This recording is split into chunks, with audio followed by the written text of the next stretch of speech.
আসসালামু আলাইকুম। এই জায়গায় আপনারা দুইটা কয়েল দেখতে পাচ্ছেন।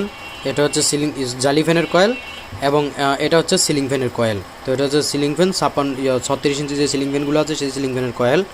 তো আজকের বিষয় হচ্ছে আমরা যখন এই ফ্যানগুলো আমাদের কাছে আসে তখন আমরা কিন্তু সরাসরি চেক করতে পারি না বা সরাসরি কাজ করতে পারি না। তো তখন আমাদের একটা সিরিজ লাইনের প্রয়োজন হয়। তো আজকের মূল বিষয় হচ্ছে সিরিজ লাইনে আমরা কত ওয়ার্ডের বাল্ব ব্যবহার করব। তো এখানে আপনি চাইলে 100 ওয়াট বাল্ব ব্যবহার করতে পারেন। এখানে দেখতে পাচ্ছেন এটা হচ্ছে একটা 100 ওয়াট বাল্ব, যদিও এটা নষ্ট হয়ে গেছে।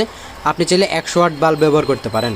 এবং আপনি যদি মনে করেন যে আপনার আরেকটু দরকার, পাওয়ার দরকার, তো সেক্ষেত্রে আপনি 200 ওয়াট বাল্ব ব্যবহার করতে পারেন। তবে আমি মনে করি আপনি যদি সিলিং ফ্যান হোক, এটা 36 হোক বা যত বড় ফ্যানই হোক না কেন, সর্বোচ্চ তো 56 ইঞ্চি ফ্যান, তা আপনি 100 ওয়াট বাল্ব দিয়ে সুন্দর মতো চেক করতে পারেন। খুবই অনায়াসে, খুব কার্যকরী হবে আমি মনে করি। ধন্যবাদ সকলকে। আসসালামু আলাইকুম।